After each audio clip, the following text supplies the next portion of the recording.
Welcome, everyone. Thank you for joining us for today's webinar. My name is Gilda Hilaire, and I'm the Senior Product Marketing Manager at Salesforce. Today, we will be discussing how you can build your own custom content block and best practices for implementation, presented by Jenny Shorter and Bobby Wilkes. Just a little housekeeping before we get started. If you have any questions during the presentation, we encourage you to type them in the question box in your GoToWebinar control panel. We had a webinar earlier this morning, and we got some amazing questions, and our panelists went through and provided feedback on every single one of them. So please keep that in mind.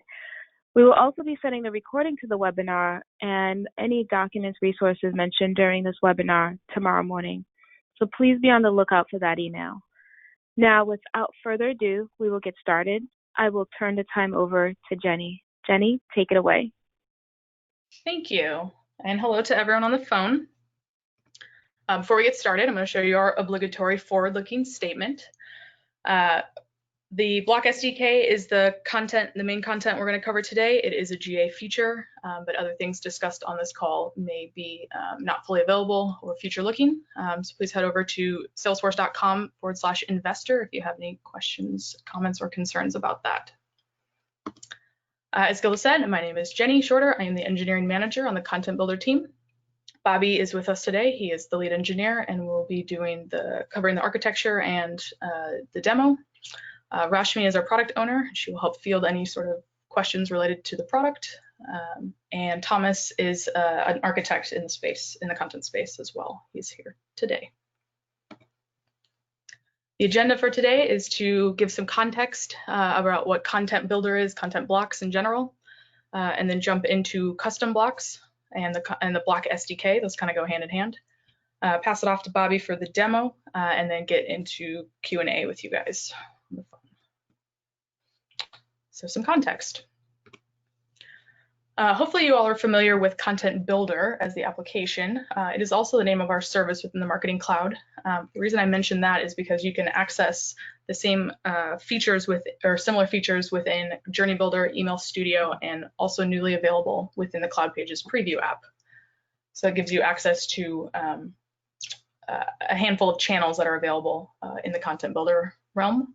Content blocks themselves are the reusable modular content that are used within messages. They're kind of our basic building blocks of messages in our drag and drop or layout editor mode. What we're looking at here are the blocks that come default within Content Builder on any edition that has Content Builder included in it. Additionally, admins can specify or allow any combination of blocks and tabs shown within the editor for their accounts. So they can specify if they want to have all of the internal blocks or hide some of these, or if they have any, add a custom section where they can specify any of their own blocks that they want to show up in their account as well. We have them laid out in these groupings here: the basic, advanced, interactive, and social media. A custom section, if you have it installed, would be right below that social media section. And those blocks that would fall in the custom section are ones that you would create yourself that would leverage the Content Block SDK, or blocks built by partners or others that are available on the App Exchange. So what is a custom block and why would you want one? Hopefully that's why you're here today. Simply put, custom blocks are web applications. They can be hosted anywhere. That includes, your on-site on-prem solution, Heroku, or any other hosting solution of your choice. You can have them integrate with Marketing Cloud APIs or third-party APIs. The demo that we have for you today will be using a third-party API to help illustrate that. Custom blocks can get and set content for messages using the Block SDK, and the Block SDK itself is just a cross-document wrapper. It's not a RESTful API. The blocks are a great way for us to extend the functionality on our platform. The Block SDK makes that easier. Bringing complex use cases or scenarios to less technical folks. Think of things like maps, calendars, marketer-friendly input that can generate very complex AMP script. Those are great use cases for why you'd want to have a custom block. Another one would be if you want to find any you want to build any company standards or branding styles, you can accomplish that with blocks and reuse them all over the place. A couple blocks that we like to highlight, built from some of our partners. There's a live coupon block by RevTrax. Movable Ink has a great personalized image variation block. Sitecore has a smart content block. There's 55 listings on the App Exchange for blocks for the Marketing Cloud right now. So there's a lot of options there. If you are thinking about an idea that you were looking for feature-wise, either building in-house, there's a possibility that it's on the App Exchange already. So take a look there. So now we'll look at one such block, the RevTrax block. What we love about the RevTrax custom block is that they have solved a need in the market that we weren't able to focus on as our own team. They recreated similar functionality to what we offered in our classic content tools, and then they beefed it up quite a bit. Their solution offers a highly personalized offers that are just in time, so at email open, and they're tailored to their end users' behaviors. The block is pretty simple. It connects to their platform and pulls in content and configuration, which will then be delivered in the emails. What they're really trying to drive at is the use case they're trying to solve is how do you know if your offers are driving the best behavior you want? Using content blocks is a great way for you to work towards solving those use cases, and they can work across channels, so it's highly powerful. Next, we'll jump into how to build a custom block. We've laid out a few simple steps to get your own block up and running in Content Builder. I'm going to pass this off to Bobby. He's going to talk about the build deploy connecting to your SFMC account and integrating that with internal, SFMC or external systems. And then he's going to pass this back to me to touch on the provisioning and distribution of your block. That's right. Thank you, Jenny. So as you said, my name is Bobby Wilkes. I'm the lead engineer on the Content Builder team at Salesforce, and we're going to talk about creating a custom block, and we're going to walk through it. It's going to be a lot of fun. So first, let's talk about the architecture of what is a custom block. You'll see on the right side of this diagram here is the Content Builder application. On the left side is your block. So your block is a web application that you can create. You can host it wherever you want, and we're going to iframe it into the Content Builder application. So it's going to look like it's a part of the Content Builder application, just like any of the other standard blocks that are there. There are 3 integrations here that we're going to talk about that are available from your custom block. The first one is the arrow from the block pointing straight down to the third-party API. Being that it's a web application, you can integrate it with a service that you may own or another third-party service. We're going to do a demo today, and we're going to have an integration with Google Drive.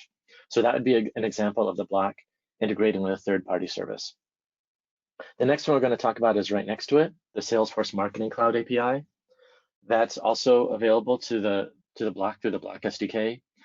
There's an OAuth flow that you can go through to allow your block to access the Marketing Cloud API, which gives it the ability to access the Marketing Cloud content management system.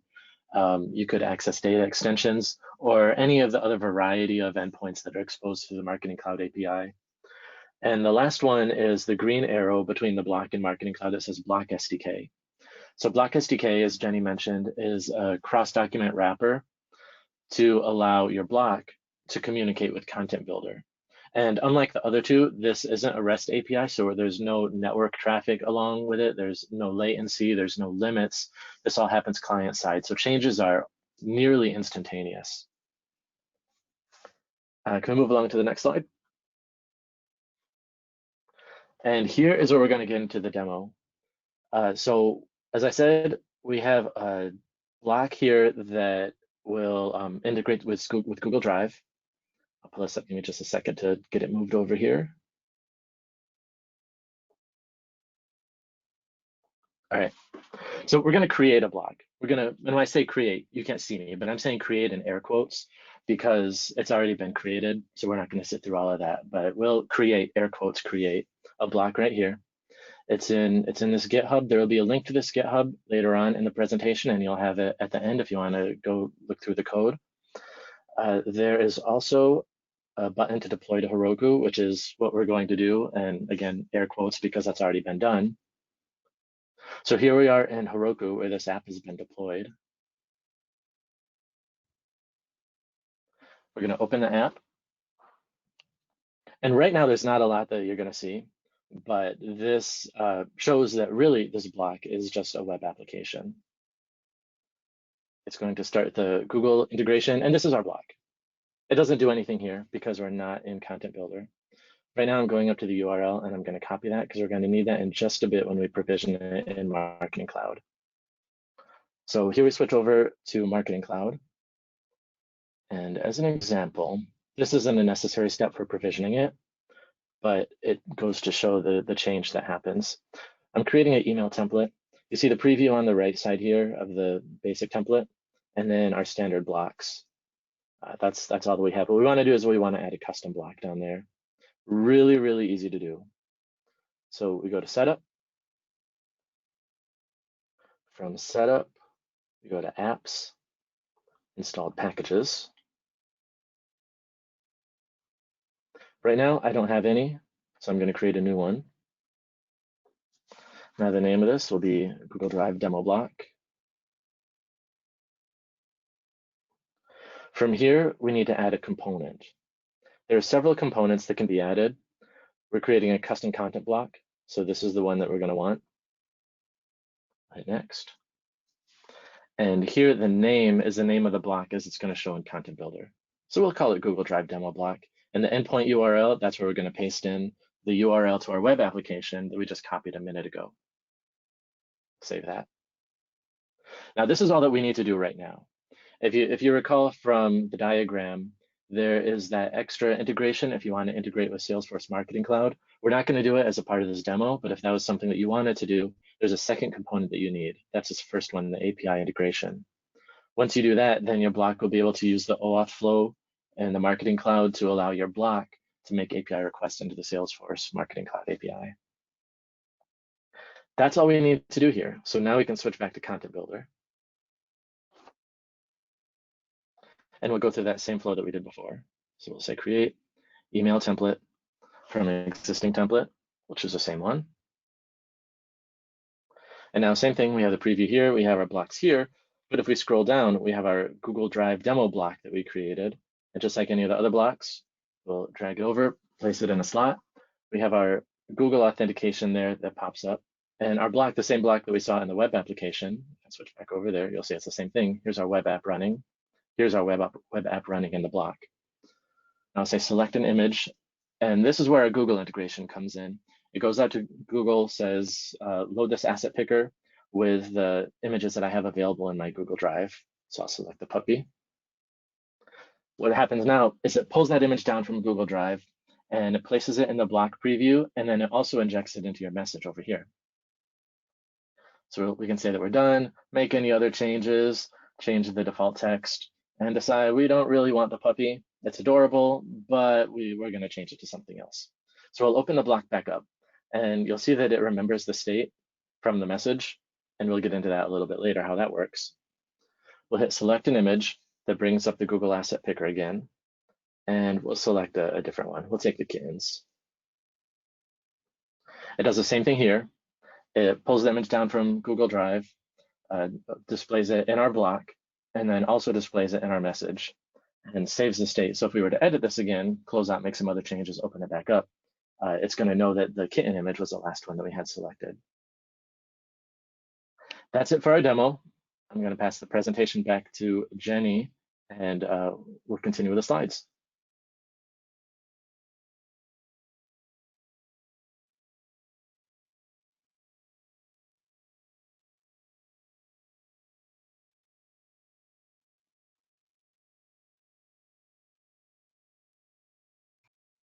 All right. All right, so let's move along to the next slide here. So what we're going to do now is we're going to talk about these integrations, not the Google integration, but mainly the integration with the Block SDK. So if we step onto the next slide, we're going to go through the flow or the life cycle of what we just demoed. So what we had earlier, where we're picking up here, is the user has selected an image. We've closed the block. We've made some other changes to the message, and then we're opening the block back up again. So the first thing that you need to do is you need to get the previous state of the block. So remember, we had selected the puppy.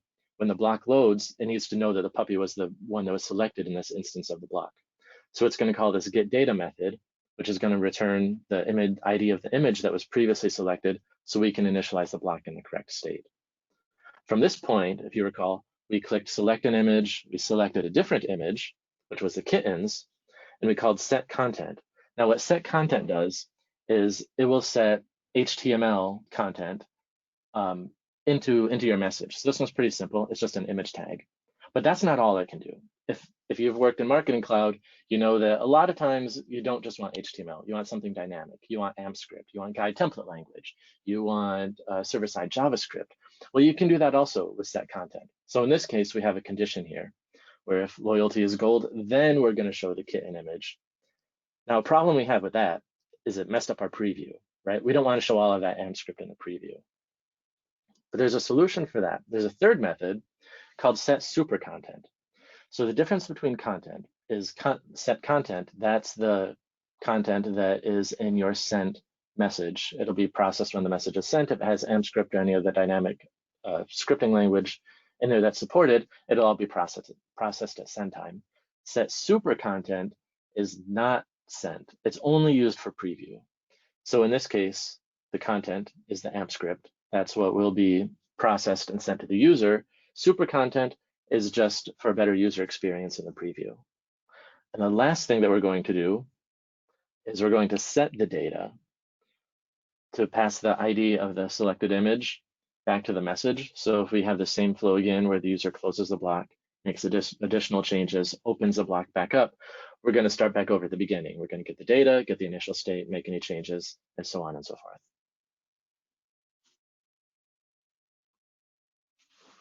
Okay, some best practices to consider. We've already talked about a lot of these things, so we'll go over it again. Super content is for previewing. Content is for sending. We just went over that.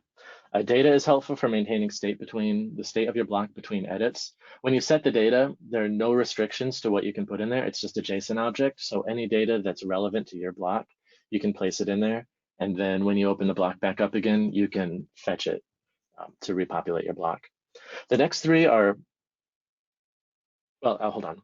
So update the canvas in real time. We talked about that also as the block SDK is not a REST API. It's just client side. So it's almost instantaneous. You can do it as often as you want to make it seem like a really smooth experience for the user.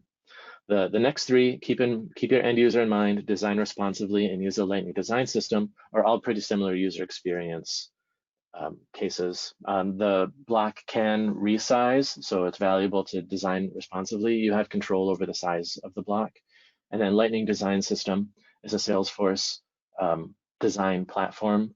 You can access it at lightningdesignsystem.com, and they have all the CSS and everything that you'll need there to make your block look like a native Salesforce application. And lastly, but probably most important, is to think security first and by default. And the reason for that is, as we saw, this block, even though it's usually going to be accessed within Marketing Cloud, is a public web application. So people could be accessing it directly through a browser if they know the URL. So it's not generally safe to assume that somebody who is using it is a Marketing Cloud user. There are protections you would want to put in place for that. Okay, move on to the next slide. Here are some links that could be helpful for you. First is the code base for Block SDK. It's available on GitHub. It's also available on NPM for easy installation into JavaScript applications. The next one is that example Google Drive block. It's pretty easy to set up if you want to check it out. You can, if you have a Heroku account or sign up for a free Heroku account, you can easily pull it into your Heroku and test it out, make any changes to it, make it better if you want. There's a block tester for testing your block, where you can run it locally while you're doing development and then see how it works with a Block SDK. And then toward the end, we have documentation on provisioning, which we'll talk about shortly, additional help documentation, and there's a trailhead to get you started on the Content Builder Block SDK.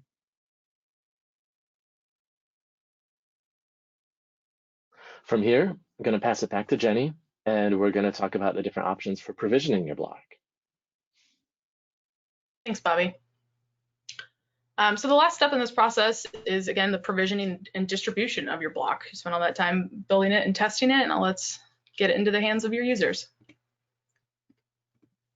So the first option for you is to provision your block within your Marketing Cloud account. So generally we would call that being across enterprise. You can specify the level and business units at which you want to share this, as well as granular to the users specified. There's also an option in Setup App where you can check to license to all current and future users in Salesforce. So it's a pretty handy one if this is going to be a standard block that you're going to use. And then we have a link here to the help docs for the installed packages. But as you saw earlier from the demo, it's a pretty simple interface, and so is this access section on it. Your second option is to distribute your app on the Marketing Cloud App Exchange. Pretty simple steps as well. It's joining your community, engaging, and then submitting for a security review and go to market. Once you're in the ecosystem, there's also a lot of help and resources available to you on how to build and distribute your package or your app. And also be prepared that you will have to go under a security review, as we require that for all apps that sit on our App Exchange. Head on over to partners.salesforce.com if you have any interest or questions about that. All right, now we're going to open it up for questions. Gilda, would you mind helping us again? Sure, give me 1 second. And for anyone that's on the call, if you have any questions, please feel free to send them through and the team would be happy to answer the questions. Earlier today, we had some questions around security. Do you want to speak to security and how security is managed with the blocks, especially when it comes to building a custom content block and not letting anyone have permission to see it, and other securities around the API calls and stuff? Yeah, we can chat about that a little bit. There were a lot of questions about security, and in general, the guidelines and best practices for web application development, security in web application development is really good, like cross-site scripting and preventing anything like that. There is a common website called owasp.org, and they have a top 10 list of things that you should be aware of when doing web application development. And that'll cover a lot of the major security issues. If your concern is people accessing it when they're not approved Marketing Cloud users, there are several things that you could do in addition to that. So we talked about integrating with the Salesforce Marketing Cloud through the OAuth flow.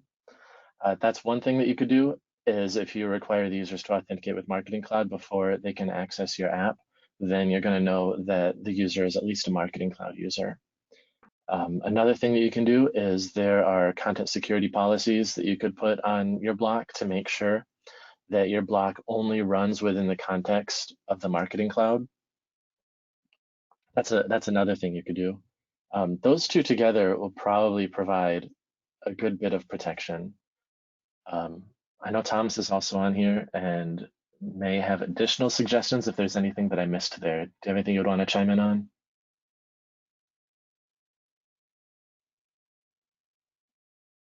No, I think you covered it, Bobby. I think really the thing to keep in mind is that this is a third-party integration, and therefore all the security consideration you would do on a normal application you develop apply.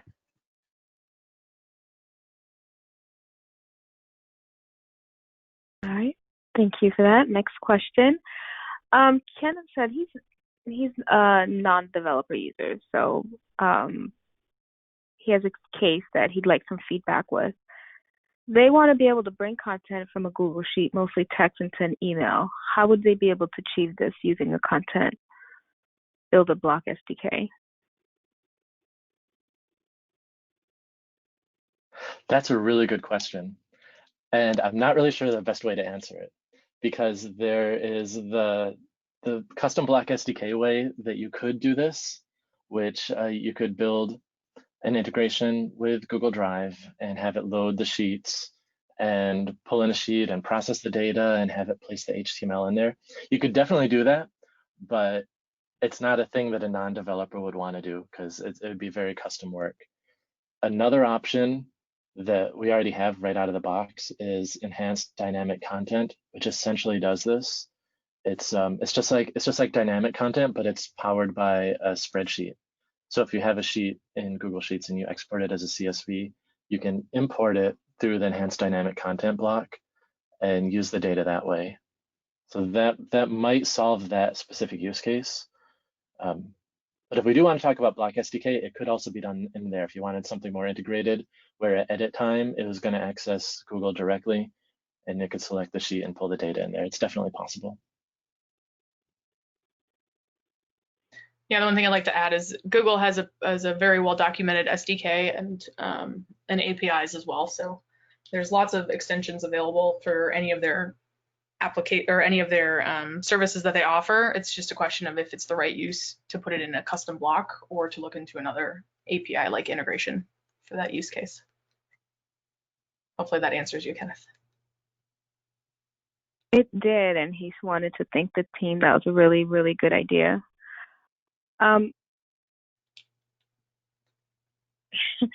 Another question that we had is around very similar to what was demoed earlier. Could you add a field to paste your YouTube link or even query the YouTube API and then set the right HTML to present it? Yeah, again, you could definitely do that. Mm-hmm. Oh, go ahead. Were you gonna say something? No, I was gonna say that question was really around adding a YouTube video content block. So is that possible? Yeah, it's definitely possible. I say possible, but then we know that the email clients have limitations as well, and video is a big limitation of email clients, particularly YouTube. So as was mentioned earlier, Content Builder is available across several channels in Marketing Cloud. So you can get in email in the email application, you can get it in the Journey Builder email activity. It's also available in the new Cloud Pages experience, which is the web channel. And you can use custom blocks on the web channel as well. And YouTube integration would work very well there. I think for email, there could be some issues with YouTube, but really that's just the limitation of the email client. The Block SDK, just any HTML you provide to it, it's going to try to put it into the message. So as long as the email client will handle a video that's on YouTube, it should work for the custom Block SDK. And there are ways to fall over elegantly as well in case the client doesn't support video, to have like also use the API to query the thumbnail of the video from YouTube, wrap it in a link, so that the second best experience would be to just click on the video and be redirected to the actual YouTube video, for instance. Thank you. We have another question. Do you have any examples without using third-party platforms? For example, if you wanted to have a custom button block rather than the out-of-the-box button block, that they can suggest a starting point to learn?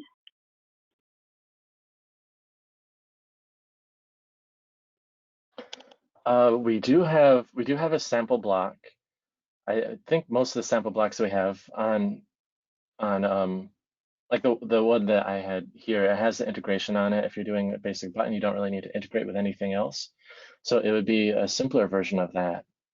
But it's something you could definitely do. It'd be pretty straightforward.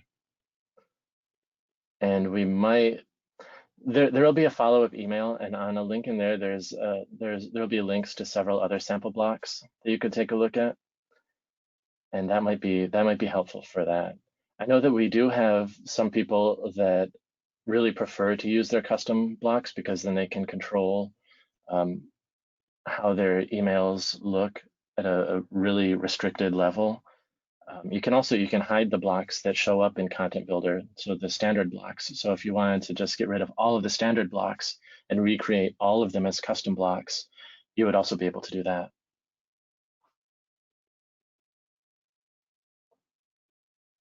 Perfect. Thank you for that answer. How does it work, the function, the trigger auth to? That's a tricky one, but it's a good question. This is a way through Block SDK that you can start the OAuth flow if you needed to integrate with the Salesforce Marketing Cloud. There's two parts to the OAuth flow in order to do the Salesforce integration. First is the client-side part, which is what TriggerAuth 2 does. There's some documentation that'll also be sent out in the follow-up, because this was a question that was also asked earlier. It's the client side that starts the OAuth flow into the Salesforce Marketing Cloud. And then the second part is something that you would need to implement in your block backend, where once the flow is started, it passes a token back to your block, which you can use to make API calls. So the TriggerAuth 2 method in Block SDK is just a simple way to get that auth flow started. There is also a sample block, and I believe it'll be in that follow-up email. If not, I'll make sure to add a link to that has a basic example of how to use that flow, and if you're using Node.js for your block, what the backend part of it would look like to process that token to be able to make API calls.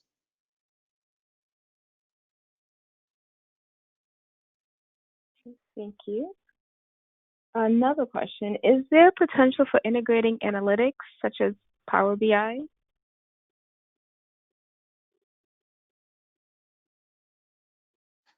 I can take that one. So usually when you want to put analytics in an email, it's to track open time behavior. And so like things like a tracking pixel, I don't know exactly what Power BI does. It's the Microsoft solution, I believe. Google Analytics has a tracking pixel as well. You can certainly set that in the markup of your block, so that when you actually set that content, the tracking pixel is there. And then as people open your email, you get that notification. It's certainly possible. There's no specific method in the Block SDK except the ability to set content, and then it's really up to you to put the appropriate markup there to do the tracking. Yep. I also just wanted to add, Power BI is more of a visualization tool, so we do have an integration with Datorama, which helps you visualize analytics for your emails and your other messages. So that might be an option there.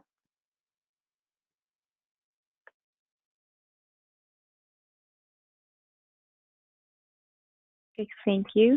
How do custom blocks work with automatic saving in Email Studio? If you disable automatic saving, is the custom block state saved? No, so those are actually two separate things. The block determines when it's going to set the state on the message. And then when the user hits the save button, it saves that state back to the content management system. So you would want to, in this case, in this demo, it would set the data every time a user selects a different image. But depending on the use case, you would want to set that data whenever a change is made that you would want to have persisted to the next time the block is edited. So if you don't have autosave enabled, and the user is working on their message, they're making a change to a block, exiting out, coming back in, exiting out, coming back in, and they're all on that message, you would set the data every time. So every time they open the block, it's initializing correctly. Then when they save it, that data is all passed back to the CMS. So they can leave the marketing cloud, or they can leave Content Builder, or they can exit out of the editor and come back in. And then when they open your custom block again, it's still going to have that data, so it can pass it back to your block, so the block can be initialized in the state that it was the last time when it was saved.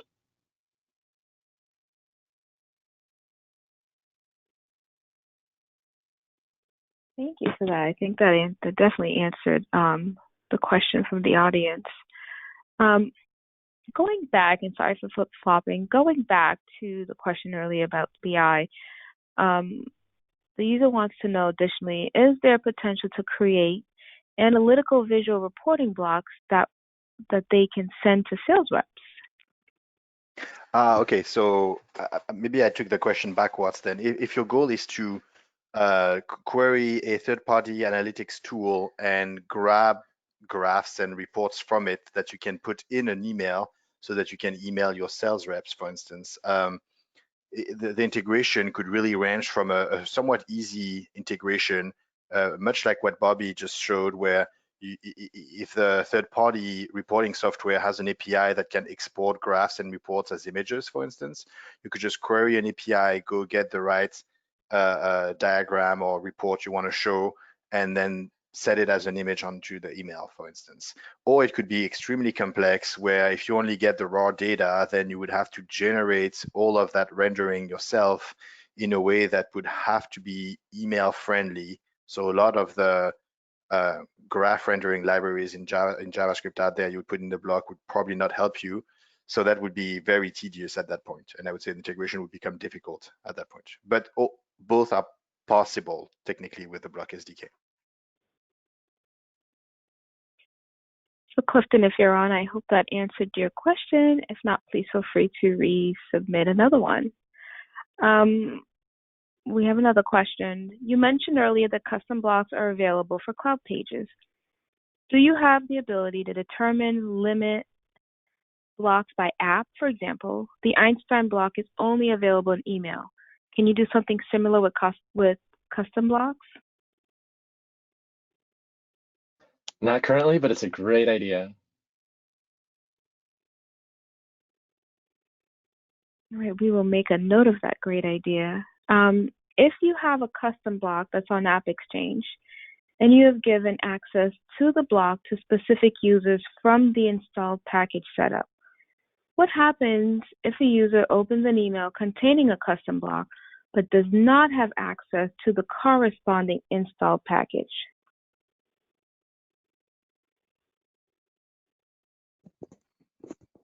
Now we're getting to some serious questions. I believe nothing would happen until you click that block. So if the user just wanted to do something else on the email, say change the subject line, go and change another block, I believe it would be fine because we do not actually go and try to open that block.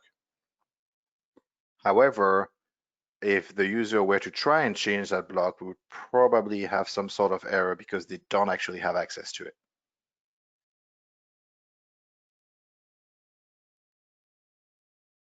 That's correct. Yep, I concur.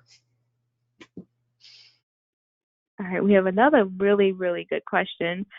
They note that get central data and set central data methods are in your block SDK on GitHub, which allows you to retrieve block config data from other custom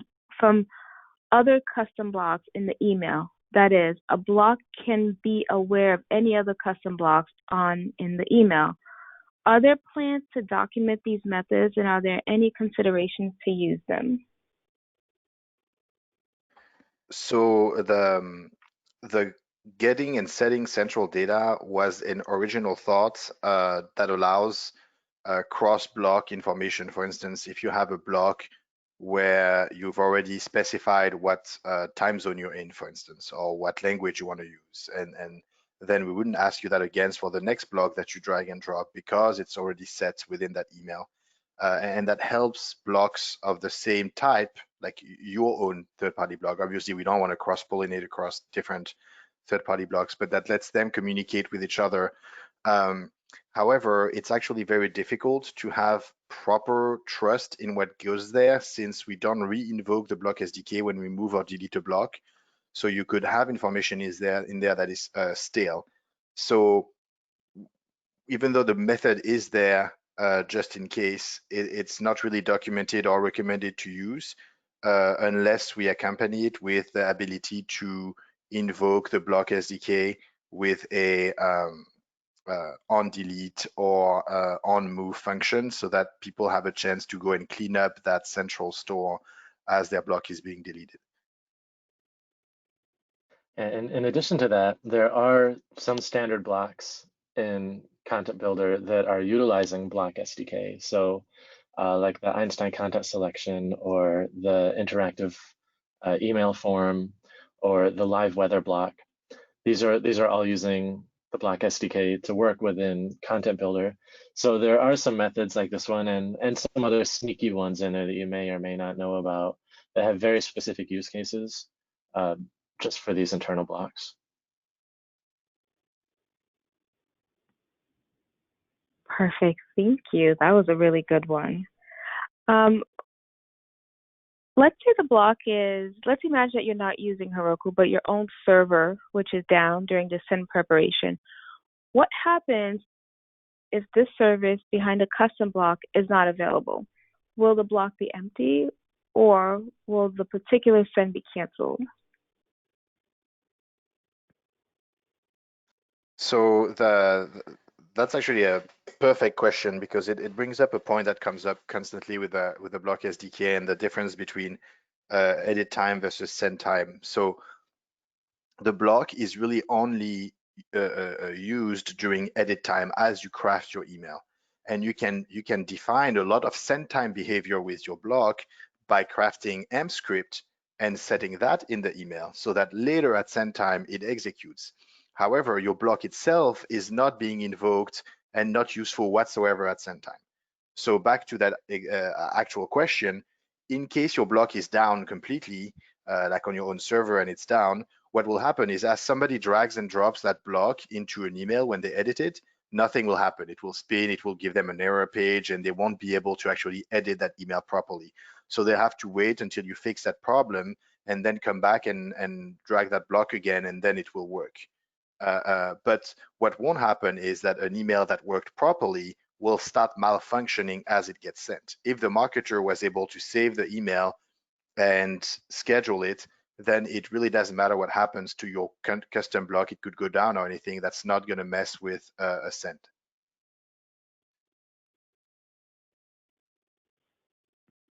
Thank you. That was a really good question. We're getting some tough ones now.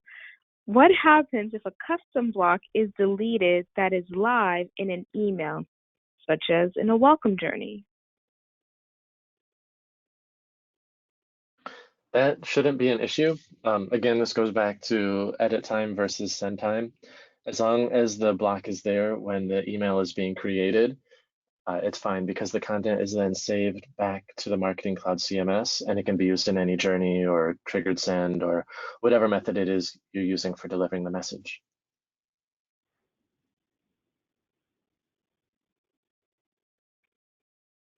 All right, thank you.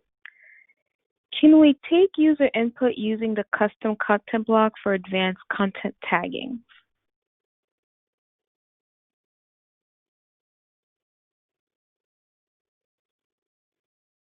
Can you repeat the question, please? Can they take user input using the custom content block for advanced content tagging? For example, the tags that are available out of the box can't be used for tracking purposes. Hence, they need a solution where they can tag individual content and track and possibly store the information in a data extension. So the one way to do that is if you have a custom block and you want to track its utilization, as you do set content and you set the HTML for the custom block, you could leverage the begin impression region tracking AMP script method. So you could begin the tracking and then end the tracking at the end of your block, and you would set that as part of the markup. So it's another good example of how the block SDK can't really help you do that, but since AMP script lets you do that, you can just put it as part of your content and it will work. That will let you report on that block usage with impression region tracking. And then if you wanted to ask for a special custom key for that, I think you can customize this. You could put a field on that block where somebody puts a specific tracking name, and that puts it as part of the impression region tracking when it sets the content.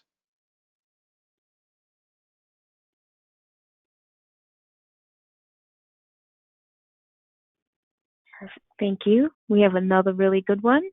When you create a template and add a content area, you have the ability to limit by block type. For example, you can allow only free form blocks to be added to the content area.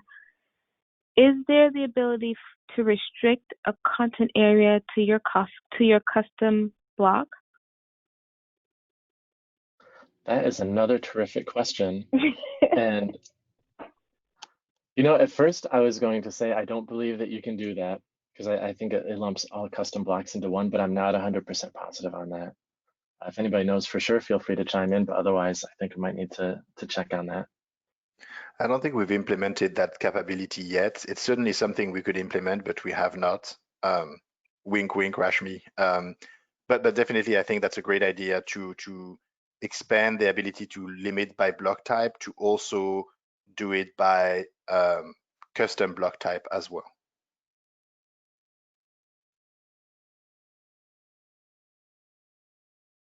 All right, I think we will take maybe one or two more before we wrap up.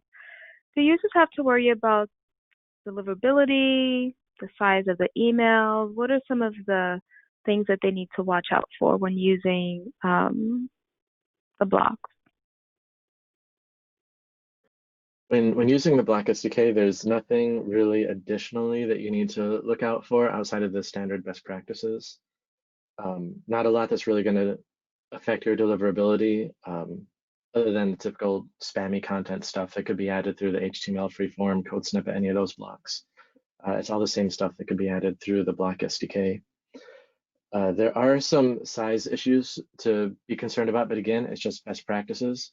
Some email clients, like Gmail, I know, has a limit on the file size of your email. And once you hit a certain point, it's just going to stop rendering it. It just cuts it off. That could be hit using Block SDK. Actually, for this example, this demo, it could be hit pretty easily because what it's doing is it's pulling the image down from Google Drive and then converting it into a base64 string, which is really big and is going to take up a lot of space. That's really just because Google has a limitation on it doesn't allow hosting, so it needs some other way to display it. What we could do is we could take the image down from Google Drive, get the base64 string, and then push it into the Marketing Cloud CMS and host it from there. Probably be the ideal solution for that. If anybody wants to finish that up for me, feel free to go ahead and do that. But you would just have the same best practices for deliverability through the Block SDK as you would for a standard HTML email.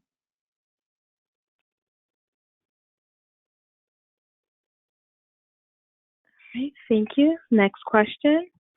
If you include script tags in your custom block, does Content Builder remove them from the content when used? It does, depending on the channel. So email doesn't support script. So if you're creating an email, it is going to pull the script out of it. If you're using it in Cloud Pages, the web channels do support script. So in that case, it will not pull the script tags out of it.